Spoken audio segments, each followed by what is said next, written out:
بات میں یہاں اس لیے کرنے لگا ہوں کہ یہ بات تقریباً بہت سے گھروں کی کہانی ہوگی. بات تو میں کرنے لگا ہوں کسی ایک بندے کی، لیکن ہوگی یہ بہت سے گھروں کی کہانی. ہو سکتا ہے کسی کا بھلا ہو جائے کہ حرام لوگ کیسے کماتے ہیں اور کیسے کمایا جاتا ہے، اور حرام کے دروازے کیسے کھولتے ہیں اور کس نام پہ کھولتے ہیں. میں ذرا یہ بات آپ کو سنانے لگا. کل میرے پاس جو ہے ایک میاں بیوی آئے واضح غصے سے. آنے سے پہلے انہوں نے مجھے فون کیا، کہتے ہیں ہم آنا چاہتے ہیں. میں کہا تشریف لے آئے. وہ میرے پاس آئے اور آ کے وہ بی بی نے مجھ کو ایک لمبی کہانی سنائی، اور بی بی کے سنانے کے بعد مرد نے بھی وہی کہانی سنائی. کہانی کیا تھی؟ کہانی یہ تھی کہ میرے اوپر کالا جادو ہے. میرے اوپر کیا ہے؟ میں بات آپ کو سنانے لگوں، میں بتانے لگوں یہ بہت سے گھروں کی کہانی ہوگی، بہت سے گھروں کی کہانی ہوگی. لیکن میں اس میں قرآن سناؤں گا، آپ کو بات کروں گا، اور بات قرآن سے جو ہے وہ کروں گا کہ یہ بات میں قرآن کہاں کہاں جو ہے نا اس کے ساتھ اٹیچ ہوتا ہے. اس نے کہا میرے اوپر کالا جادو ہے. میں نے کہا جی کہاں سے پتہ چلا آپ کو؟ علم غیب ہے آپ کے پاس؟ کیا اللہ کی ذات نے آپ کو بتایا کہ آپ پہ کالا جادو ہے؟ کیا رسول کریم نے آپ کو خبر دی؟ کیا وحی آئی؟ کس طرح پتہ چلا کہ آپ پر کالا جادو ہے؟ اس نے کہا جی میں 12 جگہ پر گئی، 12 جگہ پر. اس نے ان قاری صاحبان کے نام لیے، ان پیر صاحبان کے نام لیے. میں کسی کا نام نہیں لیتا، میں پڑھتا نہیں کون تھا. یا ارد گرد ہی وزیر آباد تک انہوں نے بتایا، وہ نام گن کے بتائے. وزیر آباد تک وہ جاتے رہے. ایک بندے نے لیا ان سے 1.5 لاکھ روپیہ کالا جادو ختم کرنے کا. سنتے جائیے ذرا کہانی، سنتے جائیے. ایک بندے نے کہا تیرے اوپر کالا جادو ہے، 1.5 لاکھ روپیہ دوں گا اس کو ختم کرنے کا. مرضی کیا نہ کرتی، وہ بندہ کیا نہ کرتا، وہ وال پیپر کا کام کرتا ہے. یہ دیواروں پہ وال پیپر لگاتا ہے جو شیٹ ہوتی ہے وہ. تو اس نے وہ دیے پیسے، ان کو پیسے دیے، انہوں نے 1.5 لاکھ روپیہ دیا کہ کالا جادو توڑ دیں ہمارا. اب وہ کیا کرنا تھا؟ کہاں سے نکلتا؟ کون نکالتا؟ کیسے نکالتا؟ کاروبار تھا. لیکن بی بی نے چونکہ مرد کو اپنے پیچھے لگایا ہوا تھا، سارا دن گھر میں جھگڑا رہتا کہ میرا جادو نکلواؤ. وہ بیچارہ کمائی کرتا اور لا کے اس کے پاؤں میں ڈال دیتا کہ یہ پیسے ہیں. اب گھر میں اگر وہ نہیں مانتا تو گھر میں جھگڑا ہوتا. اگر بی بی کی بات نہیں مانے گا تو گھر میں کیا ہوگا؟ وہ جھگڑا کرے گی کہ مجھے جادو ہے، میرا تم نکاح نکلوا نہیں رہے. وہ مرتا کیا نہ کرتا، وہ پیسے لا کے دیتا، وہ جدھر کہتی وہ چل پڑتا. 1.5 لاکھ روپیہ دیا اس نے. 2 دن حضرت صاحب دم کرتے رہتے، حضرت صاحب نے فون ہی بند کر دیے. وہاں سے غائب. 1.5 لاکھ لے کے رفو چکر. ان کی جان چھوٹی. پھر کسی اور کا پتہ چلا کہ وہ بھی بندہ کالا جادو نکالتا ہے. مائی صاحبہ وہاں اپنے خامد کو لے کے وہاں پہ انہوں نے کہا جی 25,000 لیں گے. 25,000 دے دیا گیا. 2 3 4 دن 5 دن اس کے بعد بندہ غائب. اس نے کہا نکال دیا. پھر تیسرے بندے کے پاس، پھر چوتھے بندے، 12 بندوں کے پاس. وہ کسی نے 10,000 مانگا، کسی نے 15 مانگا، کسی نے 20 لیا، کسی نے 25 لیا، کسی نے 1.5 لاکھ لیا. جادو نہیں نکلا ابھی تک. چلتے چلاتے بات جو ہے کل میرے پاس پہنچی.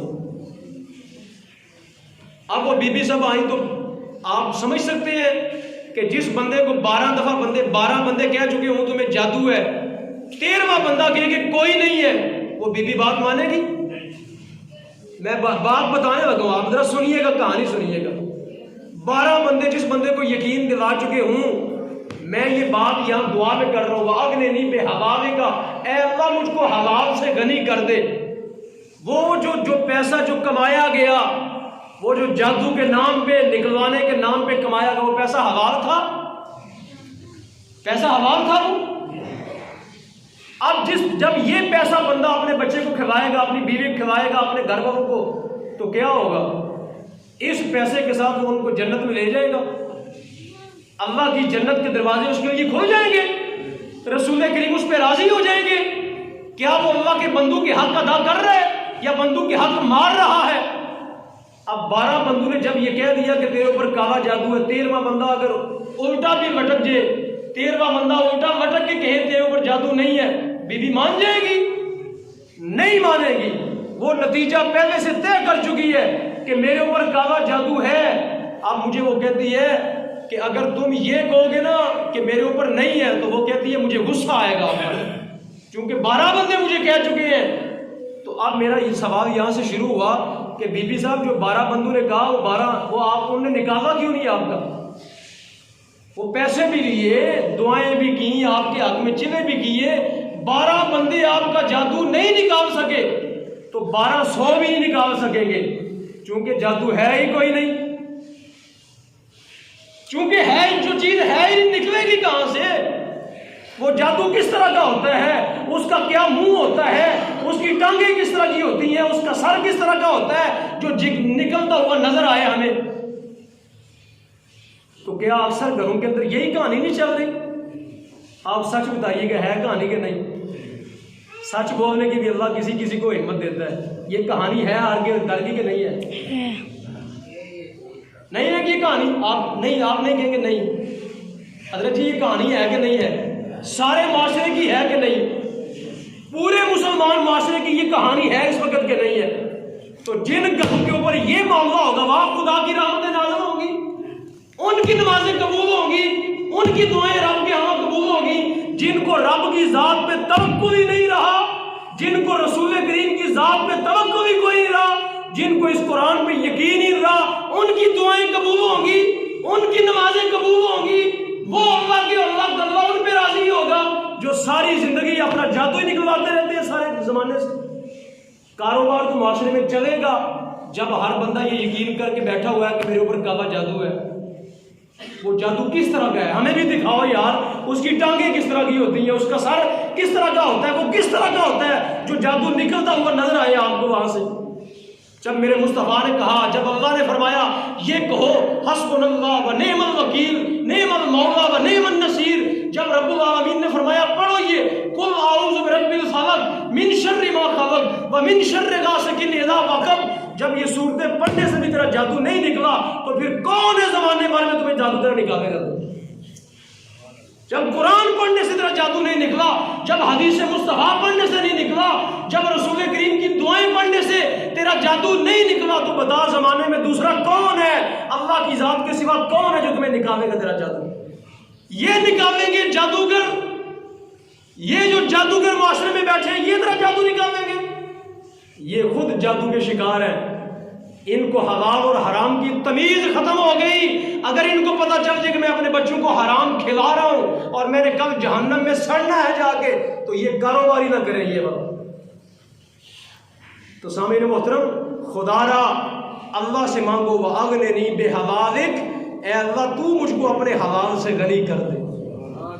اے اللہ تو اپنے حلال رزق سے مجھ کو غنی کر، میں یہ حرام کا کاروبار نہیں کرنا چاہتا. تو سامعین محترم، اس بی بی سے میں نے جب پوچھا کہ بتاؤ میں اگر یہ کہوں کہ نہیں ہے، تو اس نے کہا مجھ کو غصہ آتا ہے. اور جب وہ کہتی تھی مجھ کو کالا تو مجھے غصہ آ رہا تھا کہ تیرا خدا کی ذات پہ یقین ہی نہیں. جس بندے کا خدا کی ذات پہ یقین ہی نہیں ہے اس کا جادو کبھی نہیں نکل سکتا، وہ اسی جادو میں مر جائے گا. وہ ایک بندہ اس کو کہہ رہا ہے کہ تجھے کوئی نہیں ہے، جان بوجھ کے اپنے آپ کو جادو ڈالوا کے، اور وہ الزام کس کو؟ میری ساس کرتی ہے. الزام میں نے پوچھا کس کو دیتی ہو؟ میری ساس. یہ دعا سنو، یہ دعا سنو، یہ ذرا دعا سننا، میں بات کر کے ختم کرنے لگا ہوں. یہ ذرا دعا سنیے گا. مقام ملتزم ہے نا بیت اللہ شریف کا، مقام ملتزم، وہ جو دروازہ ہے بیت اللہ شریف کا دروازہ، دیکھا نا کبھی دروازہ آپ نے؟ وہ دروازے کے ساتھ اور حجر اسود کے ساتھ جو تھوڑی جگہ ہے نا اس کو کہتے ہیں مقام ملتزم. وہاں پتہ ہے کھڑے ہو کے وہاں حاجی کو کیا دعا مانگو؟ یہ دعا مانگو، سنیے ذرا. اللہم یا ربا یا رب بیت العتیق آتک، اے بیت اللہ کے رب آتک، تو آزاد کر دے. تو کیا کر دے؟ کس کو؟ رکابنا، اے اللہ جہنم سے میری گردن کو کیا کر دے. آگے رکاب آبائنا، اے اللہ میرے باپ دادے کی گردن کو بھی جہنم سے کیا کر دے. آگے وَأُمَّهَاتِنَا، یا اللہ میری ماؤں کی گردنوں کو بھی جہنم سے کیا کر دے.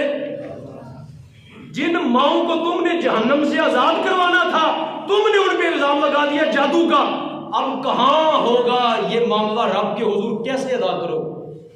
جن ماؤں کے لیے تو نے بخشش کی دعا مانگنی تھی، جن باپوں کے لیے تو نے کیا کرنا تھا؟ بخشش کی. اور جن کی تم نے دعا مانگنی تھی کہ یا اللہ ان کو جہنم سے بچا، تم نے ان کو کہہ دیا جادوگر. اب بتا یہ اللہ کی بارگاہ میں جا کے ان حقوق کو کیسے، ان حقوق کی وہاں جواب دہی کیسے کرو؟